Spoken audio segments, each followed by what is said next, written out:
Thank you so very much. You gave us a lot to think about, and I think all three of these papers underline the importance of systemic and interdisciplinary approaches to both preparation and a response to the kinds of crisis that the COVID pandemic has presented to us.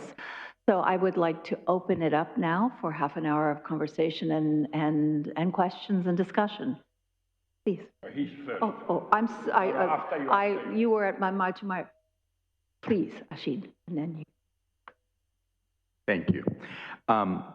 To Kathy and Jim, just fresh, obviously, on my mind as you have laid out a sort of a beautiful vision of solidarity and of countries working together.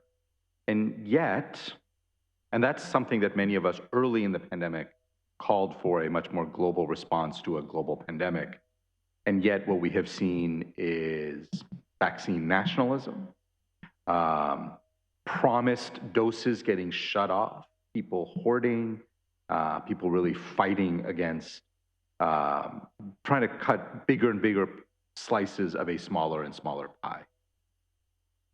So the question for you, but really for everybody, is do we just assume that in future health crises, this is how countries are going to behave and everybody should plan accordingly?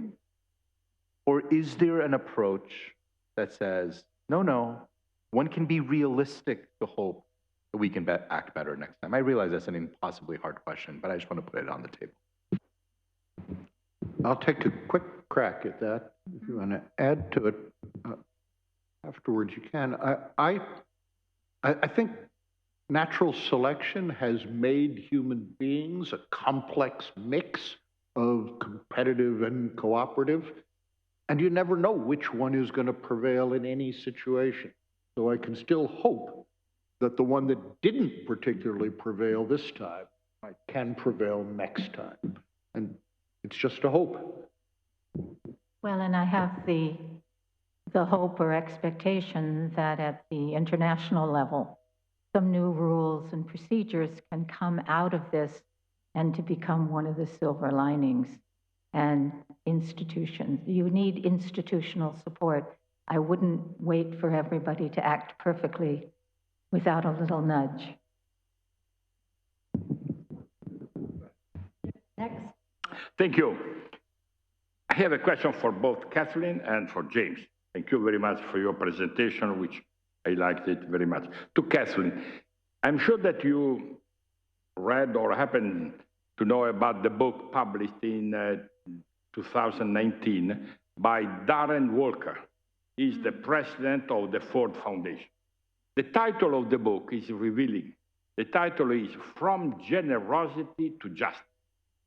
I read it 3 times because I couldn't believe to my eyes, because that was written by the president of one of the major American foundations. In that book, he says, philanthropy might be eventually dangerous. Why? Because philanthropy tends to cure or taking care of the wounds without considering the causes of the wound. And so he suggested that it does not mean that foundations should disappear, but he claims that the world of foundations, together with other non-profit organizations, they should contribute much more than they do in the policy making, jointly with the institution. Because if they are treated only as executor of decisions taken, the danger is. On the other hand, to James' question, you correctly mentioned preparedness. As you know, it was in the Washington Conference in 1989 when Stephen Morse introduced the distinction between preparedness and readiness. That is a point which we keep on forgetting. To get prepared means that the country should get prepared to face future perverse events, like a coronavirus, the COVID, etc. But preparedness is not enough. You need to have a system which is ready. Because in this case, I don't know, I have no information about America, but I know Europe quite well. We were prepared, but not ready. And so, for instance, we had the mask, But to get the mask to the people took 3 months. Now, that is the case of Italy. We have a bureaucracy, which is what everybody knows. But even in France and in Germany, it's limited. So the point is, because readiness cannot be guaranteed by the, let's say, formal institutions. They are good in providing preparedness, for instance, to buy it. But readiness presupposes the intervention of civil society organizations, such as a volunteer association, such as social enterprises, etc. Because otherwise, ultimately, that means that we have to take seriously the principle of subsidiarity. Thank you. I think that the role of philanthropy is overdue for a serious inquiry. I believe that there's enormous assets there, but it has yet to form a block of influence in decision-making such that it is included in the preparation of policy and strategy, and that it will all be more effective. For example, one problem of philanthropy is it can be used to separate communities. It can be used to bypass communities, and certainly bypass the least among us, but brought into the decision-making process as a partner of policymaking has yet to be really articulated. So I think we need a new narrative. And Jeff and I were talking a little bit about this in the break. So as you're exploring your many inquiries, you should continue a thread, not to say, how would this sector respond? How should it respond? And how do we hold it accountable to community? Let me add a little to that. I agree with that.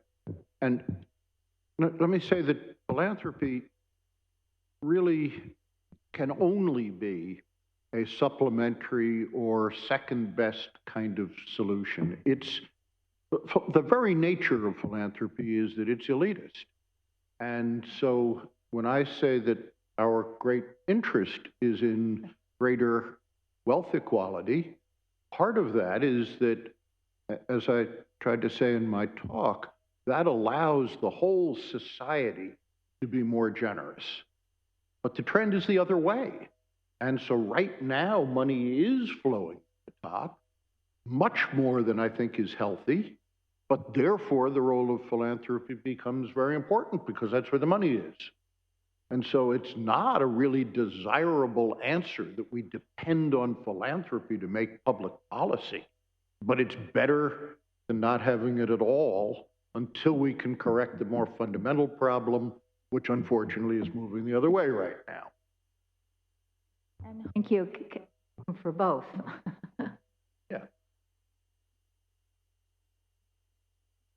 I've been sitting here thinking that when it's a question of life or death, you're going to see selfish behavior at the individual level and certainly at the country level, unless there are other incentives in place. So did the World Health Organization play much of a role in the pandemic? And to what extent were they successful? And did the United Nations play much of a role? And to what extent were they successful? I think there might be some hopeful messages. You're nodding. And how do we, I guess, empower them to be even more successful the next time? But would you like to start, Hush? Let me just quickly say to your question, Kathy, WHO played a very big role, and they certainly tried to play a very big role, but there were roadblocks, and the roadblocks were WHO is a multilateral organization that has limits to its power. And so it has a bully pulpit, it has a lot of other abilities. It pushed hard on global vaccinations, and countries that had vaccines said, yep, that sounds great, we'll keep it for ourselves, thank you very much. And WHO didn't have any mechanism to push countries beyond that. And again, I don't think WHO was perfect, and we can talk about places where it could have done better, but fundamentally, if a nation, whether it's the US or India or anybody else, decides we're not going to send vaccines out that we're producing, it's very hard. And that vaccine nationalism, and I don't mean to pick on US and India, I mean, a lot of European countries do the same.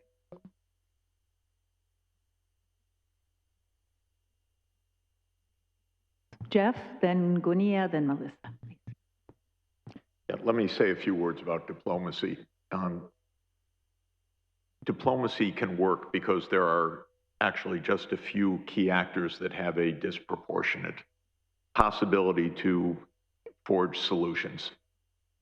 The United States, China, Russia, European Union, and a few others. It's not a lot of actors in the room to reach constructive outcomes. This did not happen in this pandemic. It did not happen in the lead up to the Ukraine war. It has not happened vis-a-vis the US and China and so forth. It's dramatic, the failure of these few actors to talk. I see it quite close up in many cases, and I blame the United States to a very large extent, actually. I'll give you an anecdote. We need a discussion among the main vaccine producers so that the mechanism of COVAX and WHO could function. To my knowledge, there has not been a meeting of senior US, Chinese, Russian, Indian, EU officials at UK because of AstraZeneca to discuss the practical allocation of the monthly production to this day. I asked one of the top US officials about this. The answer was extraordinary. And this is the state of our world. Well, we had a meeting. We invited the Chinese, but they turned it down because we also invited the Taiwanese. This is imbecilic, to tell you the truth. At that meeting, the role of Taiwan was zero. The idea that that was the important thing for the White House was domestic politics. It had nothing to do with the pandemic. It destroyed what little chance there was for a discussion. I'll give you another example.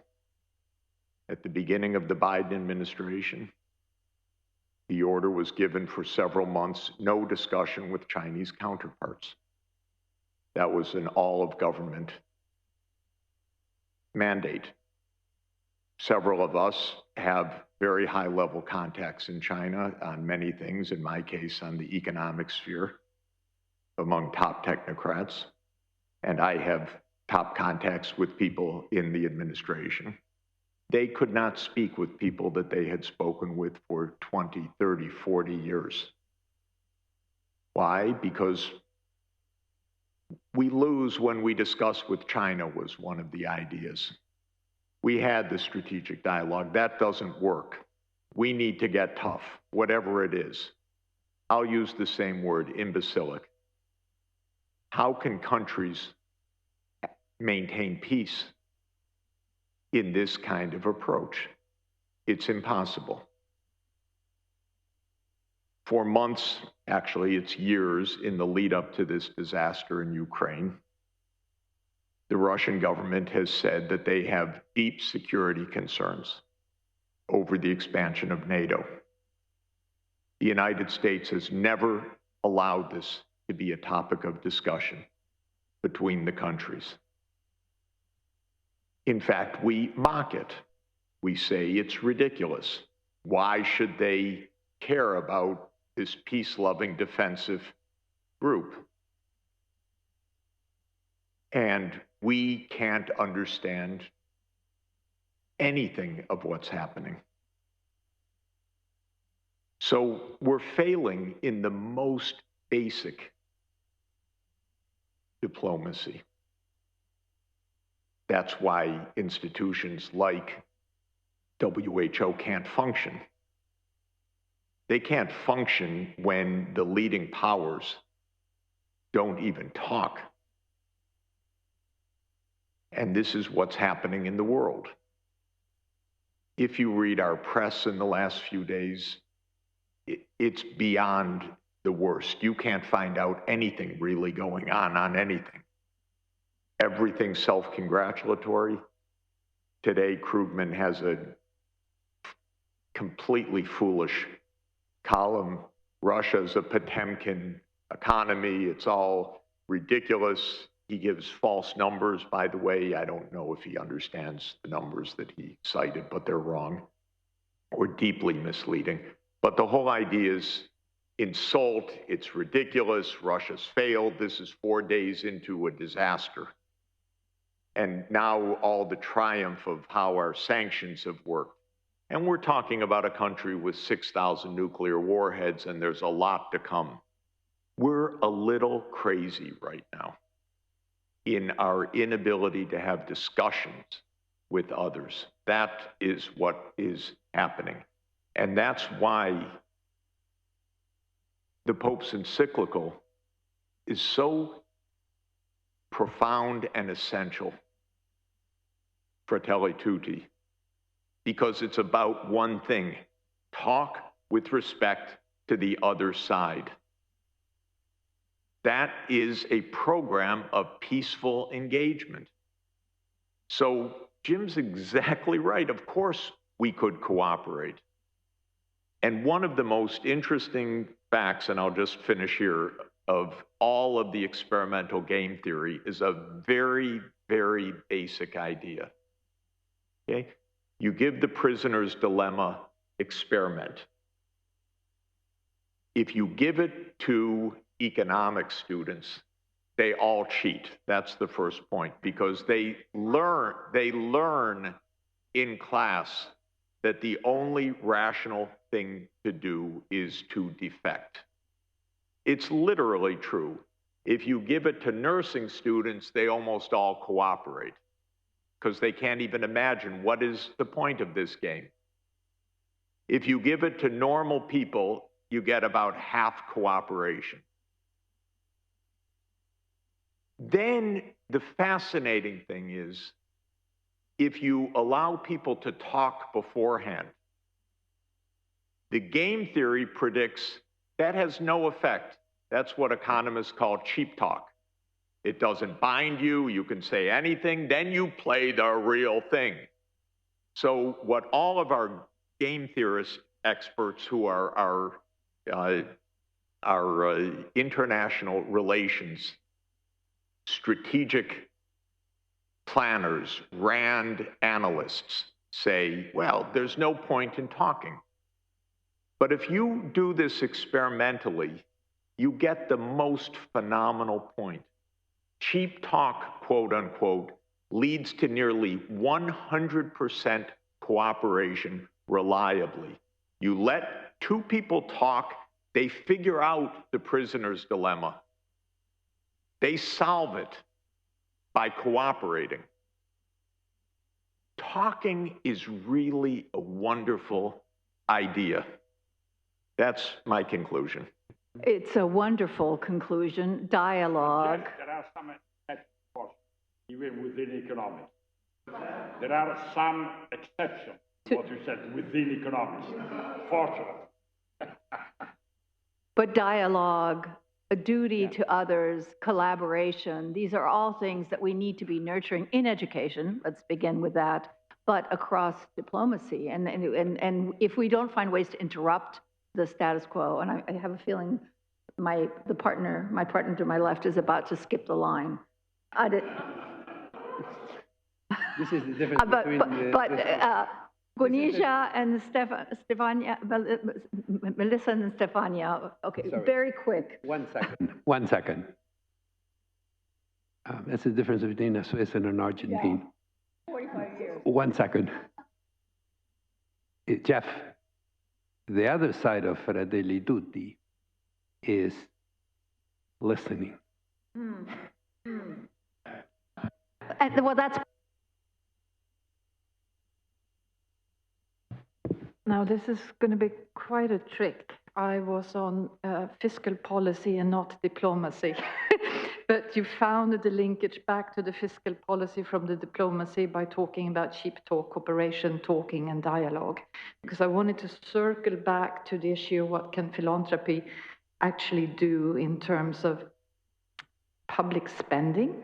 And I wanted to focus on what we have done without going into any details of what we've done at Innocenti in terms of looking at the social spending on children during COVID, obviously before and hopefully also after. I wanted to find, when you're talking about pernicious public policies, what can philanthropy actually do when you have a focus on distributional equity? And to me, that's an opportunity for equality of opportunity for all children, to look at the child-responsive fiscal policies and public services and benefits to children in both low, middle, and high-income countries.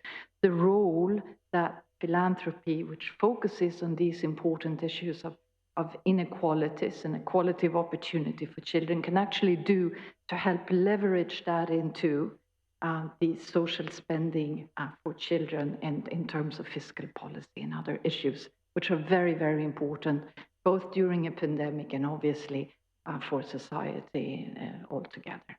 Thank you. For philanthropy is to look at what the problems are and then try to be innovative in a way that's too early in the system for an institution to take over. For example, one of the interesting observations, I think, from the meeting today is how do we capture the problem solving that occurred at the local level? And that innovation is important to understand in terms of preparation and training. Well, that might be an example of the kind of inquiry that philanthropy can begin, and if it finds enough data that they can go ahead and become part of public policy.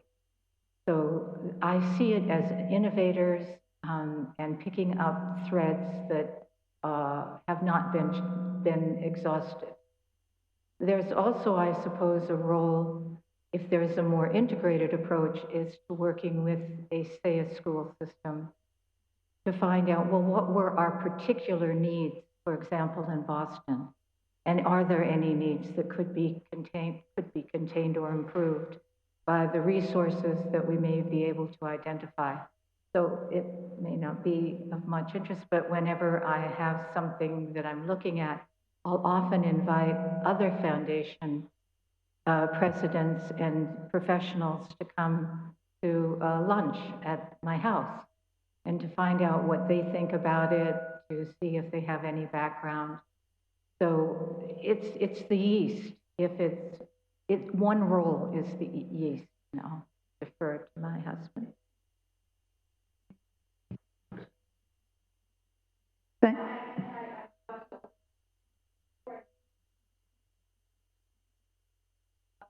In this hybrid space, I just want to invite them either to jump in and comment if they have comments, and remind you all, if you have questions, to bring them in the spirit of inclusivity. Melissa, and then Stefania. Oh, and Gustavo, and okay, so Gustavo has his hand up. So Melissa, Stefania, and then Gustavo. Thank you. I would like to make a few remarks from the bottom of the pyramid, let's put it that way. This is not the US, China, UNESCO, WHO. I'm speaking as one of thousands and thousands of NGOs who are on the ground struggling for survival. And when we have the kind of confrontation that Jeff is describing, we have to work it out. We don't have a choice. We can't withdraw into our power block, so to speak, and survive. We must we're pressured by all of our colleagues to negotiate. And I could do a 3 to 4 hour workshop on my experience in the last 25 years of the agony of being forced into a corner and having to talk about extremely contentious policies, understanding of the facts, analysis, and of course, what to do. So I would like to, like some others have said today, thank Pearl for her comments about the critical point of understanding the local context. I feel that's terribly important. And sometimes I've thought that I should back off from my work in our own NGO and spend my time trying to raise funds because I network like a maniac, which is how I learn everything. Spend my time trying to support NGOs that are doing the brilliant cutting edge thing. And that leads to my second remark, which is one of the funders of our NGO has told me that she now spends a significant amount of time educating philanthropists. This is a challenge for many of us NGOs. How do we educate donors and philanthropists? We can't, people like myself are not permitted by the gatekeepers to talk to Gates, Ford, and the other big foundation. The gatekeepers have incredible power to keep those of us who might be a little contentious on current views of, in my case, prostitution and trafficking. So how do we educate donors and philanthropists? This is a very serious concern for many of us in the NGO world. Thanks. Thank you, Melissa. Very important points. Stefania, and then we'll close with Gustavo. Very much. Well, listen, at the end of this really inspiring morning session, unfortunately, it's the last one for me because I have to move at the end of this session itself. I mean, I feel even more optimistic than the beginning. I already shared with you the sense of hope that comes from being on the front line somehow, not only, you know, from Paris' perspective, but also on the ground. 2 years in this pandemic, of course, in our fields of competencies. But I mean, connecting or trying to connect all the dots of these brilliant presentations this morning and yesterday as well, I think there is a clear evidence that we are moving in the right direction for what? For researching for and maybe finding out our culture, educational, social vaccines. That's what we have to take from this crisis.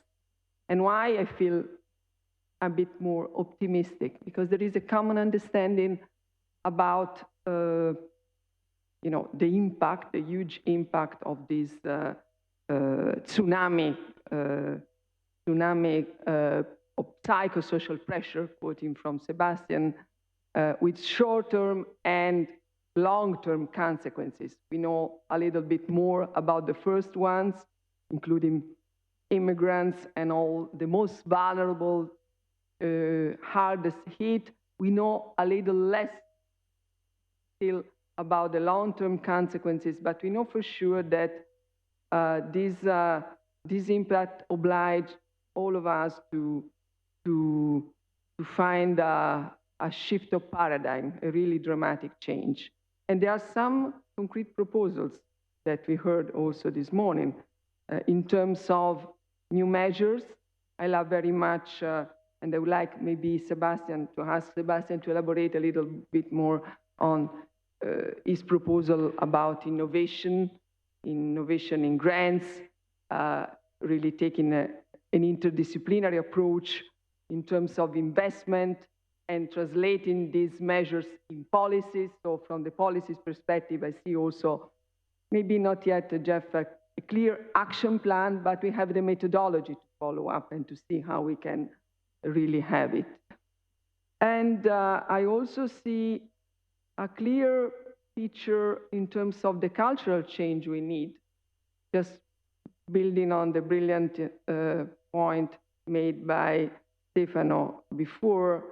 We have the opportunity to build a new kind of concept of citizenship today, which is about solidarity versus individualism, which is about cooperation versus competition, which is about inclusion, of course, versus exclusion, and which is about universalism versus globalization, which are not two sides of the same coin, but two different kind of understanding of what's happening around us. So how can we translate concretely this year? Listen, I see two big opportunities thanks to big events, or maybe initiatives more than events for sure, and the great convening power of two great personalities we have on our side. One is Pope Francis and the Global Compact for Education, which is focusing on education, but listen, is very much broader and beyond that. If you read the statement and the text and the content of this ambitious call for action, is about really calling the community of educators and political leaders to translate in a culture of listening and talking, just to put it simply, the action plan for the coming months and years. And we also have the Secretary General of the UN Transforming Education Summit initiative.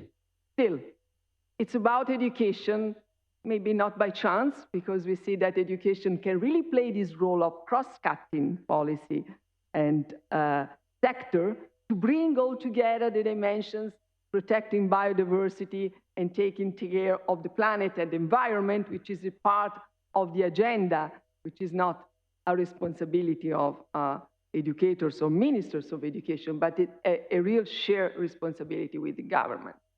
So I really would like, I don't know, Mr. Chair, which is the outcome of these workshops. 2 years ago now, it was a beautiful book which is coming out, but it could be great to have the ambition to contribute at least to this big initiative, which can be the catalyst of the way we can find our social, culture, and educational vaccines to be proposed to governments and communities. So thank you very much, really. Stefania, thank you so much for these beautiful culminating comments that are inspiring. I would normally close on this, but in the spirit of inclusion, I absolutely want to, Gustavo, I couldn't see your hand. I apologize for that. I would very much like to have you close us up. Thank you so much. Thank you so much, Carola. I'd like to emphasize 3 or 4 ideas about the current situation. I feel that the world has been changing for worse since the last week, beyond all the roots of this war problem and beyond all the different causes that provoke this violent situation. I am not optimistic about the future, unfortunately. We are going into a geopolitical recession, and the multilateral system is under fire. I am afraid of having a new seminar in this coming month about the pandemic of war. I am looking at the very dangerous trends since the last week: arms race, food insecurity, energy crisis, climate change worsening all over the world, inflation, the weakening of democracy, technological apartheid that is provoked by the war, and the increasing of vaccine nationalism. We are discussing about the probability of the possibility of using atomic arms, and this is under discussion right now. So I feel that this is a completely different world that we have the last week when this seminar has been organized, and I am fearing that will be provoking and worsening the mental health problems, the health problems, and the whole situation that our countries are facing with regards of the COVID-19. This is not a situation that could be overcome in a very easy way.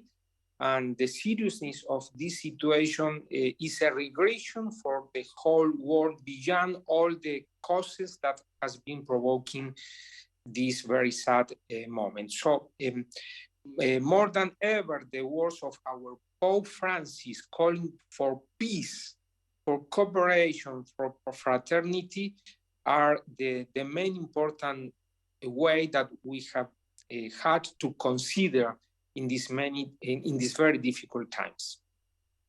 Gustavo, I could not.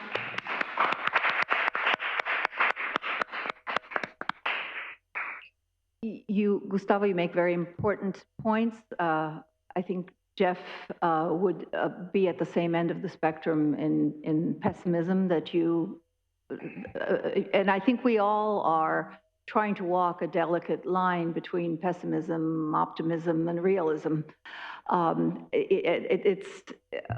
When Marcelo conceived this meeting, we thought we were coming to the end of a pandemic. We didn't conceive that we were about to go into a war. So we always are looking for what lessons are learned from a moment. Where are we going to move forward? What can we do in the future? And then how do we respond? So I think we must do so with great soberness. I thank you all. I want to thank Sebastián, Gustavo, Jim, and Kathy, all for your wisdom, all of you for allowing us to go over a few minutes. I apologize, I was not a good Swiss. But the conversation was too deep to be interrupted for something as trivial as lunch.